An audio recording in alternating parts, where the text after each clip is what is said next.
Hello everyone, welcome to another video. Today I'm summarizing The Illusion of Living, which is a book that exists. I may mention this later in the video, but anytime I show this meme, I'm going to be discussing The Illusion of Living, like something we already read. Also, if you really want to get a vibe for this book, I do recommend reading it. Something to bear in mind while I do the summary, the book doesn't go in chronological order. It springs around date-wise. The first date it gives us is 1906, and then it's 1917, then we go back to 1911, so on and so forth, so bear that in mind. When I do talk about something, I'll try and mention what date, the year in which it happened, but it's not going to be chronological order, it's going to be in the order it happens in the book. Okay, so the first thing we learn in this book is that originally Joey didn't want to write a memoir or an autobiography. And I can't remember why I didn't write it down. I just wrote down he didn't want to. But then he's driving home from some party like rich people do, and he's thinking, why not write a thesis? So his thesis is The Illusion of Living. The idea that you can make illusion or something you imagine real, which is why Joey was so obsessed with trying to make real, living looking cartoons. So I forgot to mention about this book. So the version we read, the one that I had, there it is. Okay, so the one we have is a reprint. It's been republished by Nathan Arch, the guy who owns Archgate Productions, where Audrey works in Dark Revival. It has been republished, and it was republished in 1972. It was originally published in 1942 by Joey Drew, and apparently it didn't do so well when it originally published, which Joey didn't care about, according to his book, but we all know how Joey is, so I do wonder about that. But in the book, there are notes from Nathan Arch, and I forgot to mention that, so I might be referencing some comments that Nathan puts in the book. Joey was born in 1901 in Paterson, New Jersey. His father was a shoemaker, and not like his father was a shoemaker and his father was a shoemaker kind of thing. His father just decided that he wanted to have a profession in shoemaking because, from what the book tells us, is that Paterson was more of a tourist kind of destination, and so he wanted to make something for the people of Paterson. Joey, obviously, does not want to become a shoemaker, and at age 16 in 1917, he enlists into the military to not fight, but to be a part of World War I. Before we talk about World War I, something I'm going to be doing is I might stop randomly and I'll quote the book, if you will. It's just things that Joey wrote or said that I thought was interesting or creepy in a way, and it usually relates back to his philosophy about the illusion of living. He says, quote, "I thought then that I knew the difference between make-believe and reality. I didn't understand at such an age that they are the same thing," end quote. Page 17. That is, I feel like that quote kind of just summarizes his idea of the illusion of living. If he thinks that illusion and reality are the same thing, therefore illusion can become reality. Also, this GIF is just going to signify whenever I'm talking about some weird quote from Joey Drew. Moving on, World War I. So like I said, or maybe I didn't, in 1917, at age 16, Joey enlists in the Army, specifically, into the Signal Corps. The main job of the Signal Corps was communications. More specifically, they mostly operated those giant switchboards that we used to have back in the good old days of 1917. I was going to educate you all on how to use a switchboard, but I'm realizing now how little I know about how to use a switchboard. I know the general concept. I know you have to call 1 to get in touch with the operator. They're the ones who move all the pegs everywhere and connect people to places. But other than that, I don't actually know how putting the pegs in works. If you care, you can go find a video. I might put one in the description. Maybe I won't. Anyway, moving on. The Signal Corps is also where Joey met Nathan Arch. So, when you go into the military, you get standard issued uniform. So, Joey gets issued his uniform, and he notices on his boots that he has the initial ZW carved into them. And so, I can't remember. He doesn't really care for a while who the person is, but he has this friend. Her name's Lottie. Lottie goes sniffing around in the database papers, just like documents, trying to find who ZW is. They never actually do find out who ZW is, but their hypothesis is that it's the name of a girl, Zelda something or other, and that the previous owner of the boots was named John. And John carved the initials of his sweetheart onto the boots before he, I don't know, went off to war and died. I don't know. I can't remember how it goes, but that's basically what they theorize about the about the previous owner of the boots. So, Lottie, good friend of Joey, gets deployed off to the Britain to go help out with the war. She's also in the Single Corps, so she's also doing the switchboard stuff, kind of like Joey. Joey also never gets deployed. He never actually sees real combat. It's important to note. But anyway, Lottie is very depressed about the war, as we all would be. So Joey, he decides he's gonna make up a story about meeting the owners of the boots to try and cheer Lottie up. Basically, the way the story goes is that the actual guy's name was James, and that his sweetheart was in fact named Zelda. And the tale just gets taller from there. He didn't think that the war would last long enough to actually keep going on and on about this ruse, but eventually they get married. They have a child whose name I forget, but it's not important because none of this is real. And he just keeps writing Lottie about, how James and Zelda are doing. So, yippity-diggle-doo, the war is over, Lottie-da. Joey actually never hears back from Lottie after a certain point, or like a goodbye after the war is over. So he makes up in his head a letter, or maybe even writes it out, I'm not sure, about what he thinks that Lottie would tell him, like as a final farewell message. So that was the end of the first main segment. At the end of each segment, I'm going to talk about a little bit, at least the important segments. This one seems important to me. Joey lied, yes. He lied on 2 accounts. He lied to himself, and he lied to someone else. And those are both wrong. But you can't say that he's trying to be maniacal about it. He's just trying to make himself feel better and his friend feel better. And that's the thing about his lies. He thinks he's doing people a favor sometimes when he lies, making the truth more easy to handle.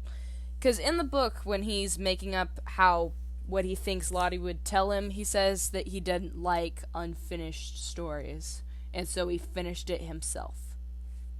Remember that. Something else I forgot to do. There was a something he said in the book that we're going to talk about real quick. He said, quote, "What was reality except what we perceive it to be?" Which kind of goes along with this. Lottie is going to live her life, portions of her life, thinking that Joey met this guy who had the initials on his boots. No, now, that doesn't really affect her life that much, but I'm sure this isn't going to be the last time he's lied. I'm sure he's lied to many people who worked in the studio. Like Susie, for example. We don't need to talk about her right now, though. And especially Nathan. Nathan, if you read his comments, thinks that Joey is just the greatest. Nathan is blissfully unaware of how horrible Joey can be, and the lengths he's willing to go to try and, again, bring his creations to life, the things he's willing to do to people. It's really kind of freaky to think about, if I'm being honest. I have more quotes to read that I didn't earlier. So this first one is in reference to the story that I just told you, and it's a note from Nathan Arch. It says, quote, "When I first read this, I forgot, despite Joey saying as much, that this was fiction, and spent far too much time racking my brain over who this James was." End quote. There's a segment in the story where Joey says that he introduced James to Corporal Arch, or Nathan Arch. And here's the thing I wanted to say. Joey is very persuasive in his lies. Remember that. The last quote was on page 37. This next one is on page 39. I'm going to read you the sentence, and I'm going to read you Nathan's note. So it says, "I started composing letters from James, supposedly transcribed by another fellow lab trainee, Nathan Arch, to Lottie, and Nathan Arch notes that he has no recollection of this. End quote. Page 39. Well, ain't that creepy? Imagine not remembering something like that. I feel like you would remember if you were making fake letters, you know? I would certainly remember it. And it's just like, it's little things like that in the book. It's like, Nathan sees nothing wrong with this. His commenter is like, oh, I don't remember that. It's not, hey, that's pretty freaking weird, I don't remember that. There's another quote on page 41, and it's basically saying that Nathan was trying to find any piece of, like, the original manuscript of the Illusion of Living, and he couldn't find any letters from Lottie. Now, I might be reading too much into this, like I sometimes do, but I'm not saying that Lottie didn't exist or that she didn't send Joey letters. I'm just saying that's pretty convenient, don't you think? But also, if that was something that Joey personally had with him, it would probably be in his apartment somewhere. Or, like Nathan actually says, maybe they were just lost to time. It's not unplausible, it's just pretty convenient, don't you think? What I'm trying to say with all of this is that Joey's a good liar. And he's very not sneaky about his lies. I feel like that would be the word. The fact that Nathan is so blissfully unaware, it's almost funny. It's almost entertaining, honestly. And I do hope that we see Nathan again at some point. Him and Audrey have a discussion or something, and we sort this all out, because I feel like Nathan, of all people, needs to know what a horrible person Joey can be. Sorry that segment was so long. It was painful for me to watch and edit, too. Also, one extra thing, Joey's full name is Joseph Drew. Random fact of the day. Something else I forgot to mention at the beginning that kind of goes along with Nathan trying to find Lottie's letters. So Joey died in 1971. This book was republished in 1972. I'm going to correlate the two things. So, since Joey died, Nathan's been trying to gather all of Joey's, things, all his, promotional pieces, anything related to Joey Drew's studio, and he's gathering them. And you remember the museum at the beginning of Dark Revival? That's probably what he's doing with them. And this kind of goes along with it. He's trying to preserve the memory of Joey Drew. And that's exactly what he says in the book. He's just trying to preserve his memory.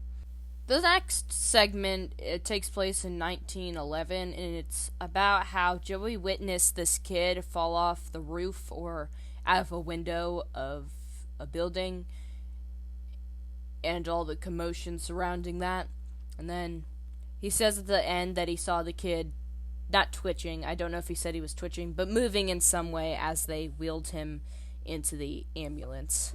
What does that mean? I have no idea. I honestly don't care that much. But the next segment is about Abigail Lambert, or Abby as she's called, who you might remember from Dreams Come to Life if you've read it. She is the head of the art department at the time in 1946 when Buddy works there. So in 1922, Joey's working at this bookstore somewhere in New York. And that is where he meets Abigail Lambert, or Abby, and they become good friends. Abby is actually the one who's friends with Henry, who then introduces Henry to Joey. They meet sometime in between 1922 and 1925. Doesn't actually say, but that's the dates that I got from reading this book. It says Joey mentions at some point that he helped Henry get a job at the same bookstore in 1925, so it has to be before 1925, it has to be after 1922, because 1922 is when Abby and Joey meet. Math! So anyway, they're good friends, and Abby ends up taking Joey to this art expo of sorts. It's basically, they set up a bunch of art in some rich person's apartment. Good stuff. At the art expo, they have these people performing skits, basically. And Joey thinks that the skits suck, and Abby tells him, well, if you can do better, you go ahead and write yourself a skit. And so he does. And him and Abby perform the skit. at the next art expo. Same apartment, probably the same people, kind of. Anyway, yeah, so his skits, I was going to read it, but not anymore, because it's long, and it's going to take me like 10 minutes to read. But it's basically just about an angel and a demon. It's like the angel and the demon that sit on your shoulder and tell you what to do. And the demon ends up being kind of the inspiration for Bendy, as it's noted later in the book. Or maybe there in the book. I can't remember. I know it's noted at some point. On the note of the creation of Bendy, I want to say this. I'll mention it probably again later. Joey came up with the concept for Bendy, but Henry was the one who drew it. So technically, they came up with it together. Joey also mentioned several times that Henry isn't very imaginative, but he's good at following orders, basically. Joey told him what to draw, and Henry drew him Bendy. That thing with Bendy was the only thing I had to note about that last segment, so we're going to move right along onto the next section. I know I rant a lot, and I get off topic, and I don't have a very good flow to my videos, but in particularly now, I did not take the best of notes, and I remember this section, I just don't remember segments of this section. So, I'm going to try and summarize this to the best of my ability. If I start being snarky and sarcastic, that's just me making up for me not remembering what's happening. Okay, here we go. Murder time. Oh yeah, I forgot to edit it out. This next section is about how Joey helps solve a murder. One day, as Joey is walking home in 1920, he is stopped by a detective. This detective, his name is Adam Sinclair. Sorry. So Adam Sinclair is investigating the murder of Walter Richmore. Walter Richmore was someone who Joey only met once, and it was in passing. It wasn't even in passing. So what Walter did is he would go to battlefields and he would photograph the dead. And, I don't know, they got to talking at some bar somewhere. So that's the only time that Joey ever actually met this person. Anyway, Joey tells the detective all this, and then he asks the detective if he could tag along. He lies and says that he wants to get into detective work or something, but really Joey's just going along for curiosity and his own entertainment. Good stuff. Anyway, so they go to this art expo, and it's displaying all the photographs that Walter took, or most of them, because one is missing, as Joey notes. It was one that he remembers seeing when he met Walter. This art expo, similar to the one Joey went to with Abby, I can't remember dates. Anyway, it's at someone's apartment, and weirdness ensues. Someone sets off firecrackers in the apartment, and this guy ends up having a panic attack and jumping out the window. Which, Joey notes, it's like, that's funny. I've seen 2 people jump out of a window now. Isn't that crazy? Anyway, moving on. After this incident, Joey doesn't hear from the detective for quite a while. Like 3 weeks later, I believe is what it said, he finally gets a letter from the detective to go to somewhere. It's not important where. But anyway, they end up at the house of the mother of Walter. The people who are at the house at the time are Joey, the detective, Walter's mother, some random-ass people, and this gal named Isabella Newson. Isabella Newson was the one who put on the art expo. That's important. So to make a semi-long summary very short, Isabel Newson was the one who murdered Walter. Also, the guy who jumped out the window during the firecracker incident, he had a mental breakdown because he was a war veteran. I can't remember his name, but he had PTSD. So, the motivation. So at the art gallery, like I said, there was a picture missing, and that picture was of Isabel Newson's brother. The brother who got deployed into the trenches.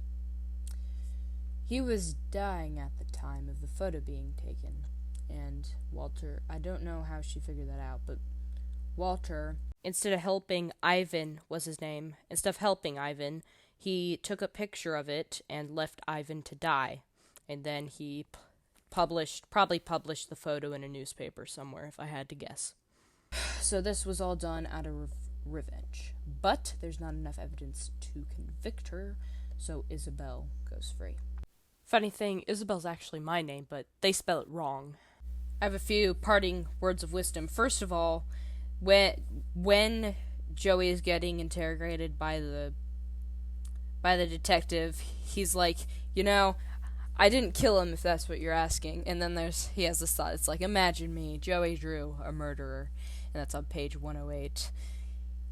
That's dramatic irony right there. I found that so funny at the time. Anyway, also, another thing to note. Walter's middle name was Benjamin. And Joey learned from Walter's mother that everyone just called him Bendy. I gotta say, that's pretty crazy. In the way of other notes, I got a few quotes and stuff. Basically stuff about life after death. And there was a lot of mention that, well, not a lot of mention, but mention that artists, they're most famous when they're dead. And there's like a lot of mention of that later on when Joey's retelling the story about how that's what we want after all, life after living, stuff like that. Though honestly, he did succeed in that. Quite literally, with the memory of Joey that appears in Dark Revival in the Ink Loop. The next section of the book is about the studio, and the first segment it takes place in 1928, and it's about how the studio got started, and more specifically, it talks about Henry quite a bit, and the creation of Bendy. Throughout this section, something that Joey says a lot is that Henry leaving the studio was the best thing that ever happened. Basically saying the studio's better off without him. There's a couple things that goes against this. First of all, Nathan Arch literally notes that Henry leaving was a really big betrayal for Joey. And another thing, he had a full-on insane meltdown of sorts in Fade to Black, where he's just ranting about how Henry left him and, oh, woe is me. So Joey lies to himself and others if it's more convenient to believe the lie. So, I've said already about how Henry created Bendy, but now we're going to talk about why Joey wanted to make cartoons to begin with. I choke you not. Joey wants to share the illusion of living with the world, his self-made philosophy, and he thinks the best way to do that is through cartoons. I choke you not. Oh, that's funny. But anyway, he's pitching his idea to his friend Abby. And I'm just going to read you what it says.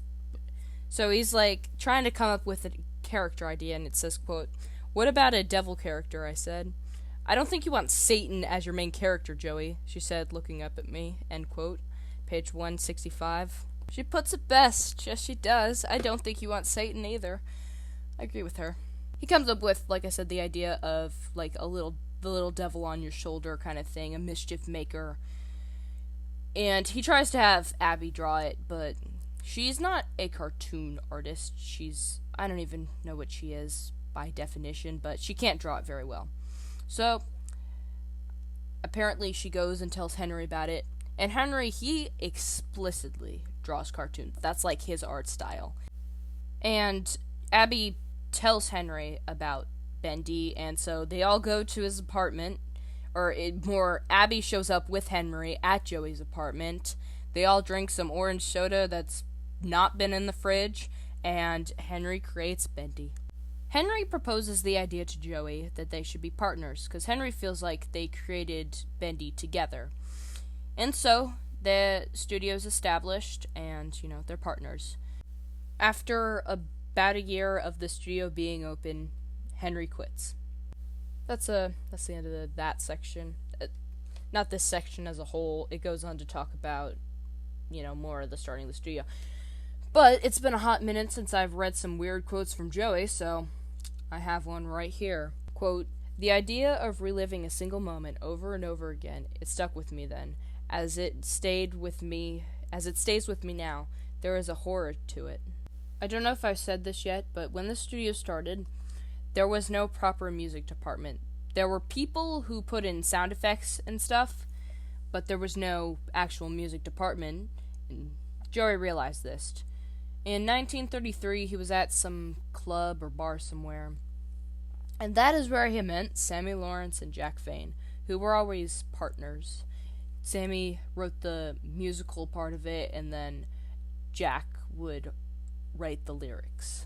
I have a really hard time wording this next section, so we're just going to skip to the part where Joey is talking to Jack and Sammy about hiring them for his studio. He thinks they're like the perfect people, especially Sammy. They're like the perfect people to hire for his grand music department. And so, Sammy, being the self-entitled person that we all know that he is, he demands to see the studio right then and there. So that night, Joey takes Sammy and Jack to see the music department, and as we all know, they were both hired. Something else that we all probably already know, but Sammy and Jack stayed with the studio up until its closing in 1949. Also, I just wanted to say this, Sammy's personality is hopefully exactly what you think it is. He shows one emotion, and it's just annoyant. He's just always annoyed with everyone around him. And he's also very entitled. After Joey first meets Sammy and Jack, they're out on this balcony, and Sammy's being, himself, and Joey's like, basically what he says is he would like to push him off the balcony, not to have him fall, but just to see how Sammy would react, and I'm gonna be real honest, so would I. Before we continue, I have 2 more quotes I wanted to read.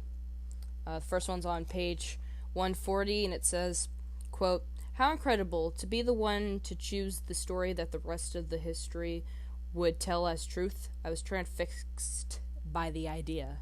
Next quote is on page 180. I'm not necessarily going to read it, but it basically says, like, you know how in movies and stuff there's musical accompaniment? Joey basically says, like, wow, how cool would it be if that happened in real life? And I had this thought. What if the music in Bendy and the Machine and Bendy the Dark Arrival is actually there and the characters can actually hear that? How crazy would that be? It is my personal headcanon it now. The section on Bendy Land is pretty boring, to be honest. It talks about Joe's experience at Coney Island and how much he enjoyed that. And then it talks about how he wanted to hire Bertram Piedmont. And further talks about he wanting to bring cartoons to life and all that weird illusion of living stuff.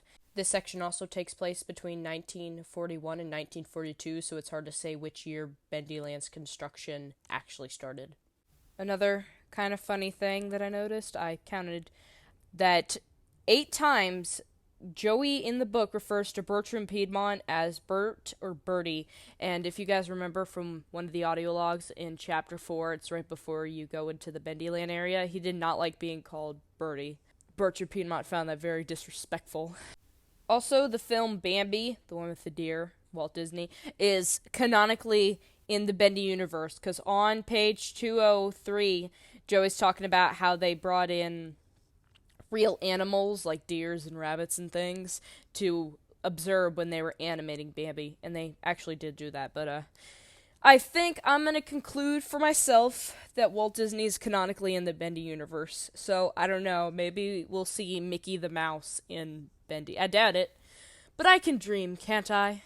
One more thing that I'm going to mention about this section that I almost forgot. So, when Joey came up with the idea for Bendy Land, he came up with the idea for 4 different worlds, and each one represents a different character. Dark Land would be Bendy's area, because dark, devil. Anyway, Light Land would be Alice Angel's area, Tiny Land would be Boris's, and Big Land would be the Butcher Gang's. Not that that matters in the grand scheme of the universe, I just thought I'd mention it.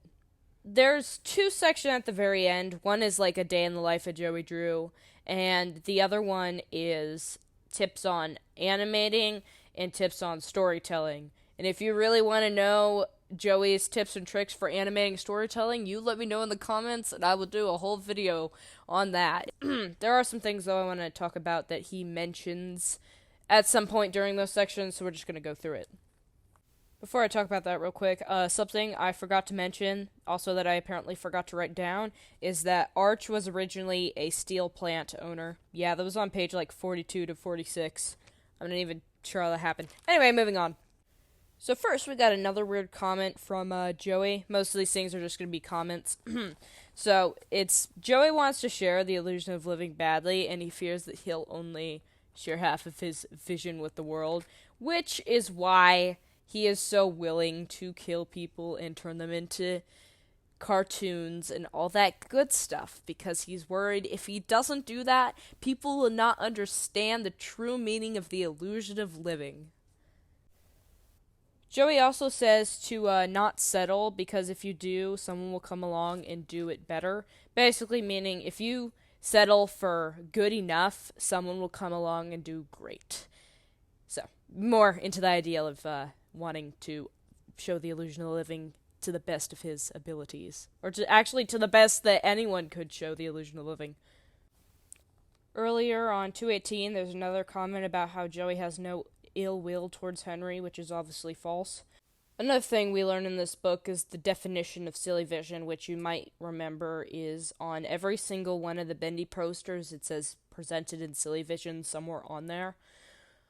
And also, if you've listened to any kind of Bendy song, some of them will put the word silly vision in there, so now you get to know what it is. So on page 221, it says, quote, "Silly vision, as we call it, is a totally new invention trademarked by yours truly. It's a unique technology, the development of which would not be possible without my years of work in the lab," end quote. The lab is a reference to the Army. I forget what it is. I think it has something to do with, I think they worked with photography in some way, and I can't remember at this point. But it's a reference to something that Joey was doing in the Army. Quote, "In short, we have invented a new kind of film sheet with a chemical compound that allows for us to add and change already existing animations right there in the moment. No need to start at the pencil and paper stage, and no need to photograph cells. This compound of ours only works with our particular formula of ink and allows our animators to sit at one of our custom manufacturing tables to make changes right on the film itself. This gives creators the freedom of spontaneity, last-minute changes, in effect, the ability to reflect real-life decisions as they happen." End quote. I don't know how animation works, like when it's pen and paper, but I think they do ink over it in pen, so you wouldn't be able to change anything at all if it was inked over in pen. So basically, they're able to change frames of animation that's already been made without having to redraw the entire frame, which is pretty cool, honestly. I'm going to quote some stuff off of page 226, and you'll understand why. It's just better if I read it, because it's honestly kind of funny. I'm going to quote, "The financial security of Joey Drew Studios is so sound that really it's just another excuse for a coffee and a chat," end quote, in reference to Joey's meeting with accounting. I think it's Grant Cohen, who's in accounting. Yeah, Joey is blissfully unaware of his own studio's financial problems. Nathan Arch actually makes a comment about this, and it's just furthermore cements in my mind that Nathan Arch has a weird view on how Joey really is as a person. It says, quote, "But on the other hand, I sometimes prefer to think that he had no idea, and others were lying to him instead of him lying to himself," end quote. So what Nathan Arch thinks is that it's not that Joey was just not acknowledging that there was no financial problems, it's that his own accountant was lying to him about the state of the studio. And I don't remember which chapter it is, but I know it's in Bendy Land Machine. There's at least one audio log where Grant Cohen is griping about Joey's inability to not spend so much money, is how I'd word that. So I know for a fact that it's not that Grant Cohen didn't tell him. On 227, it mentions that the musicians from the music department are twitchy and nervous, as Joey puts it, and, quote, "scatter like mice if I see them in the hallway," end quote. Do with that what you must. I'm gonna chalk that up to Sammy and his cult, like I do with most things regarding the music department, because here's the thing. Joey has given Sammy full creative liberty with the music department as long as he gets his work done, obviously. Sammy is allowed to hire whoever he wants, fire whoever he wants, and Joey generally doesn't have much say in the people who are there or the procedure by which work gets done. Generally, the musicians answer to Sammy and no one else. What does this all mean relating to them being twitchy and nervous? I'm not entirely sure. We're just gonna chalk it up to Sammy being Sammy. He's Sammy-ing. Moving on to our fun fact of the day. Allison, the voice of Alice Angel, at least in 1942. I don't know when Susie got fired. But Allison, she is a Broadway actress before she was hired at the studio.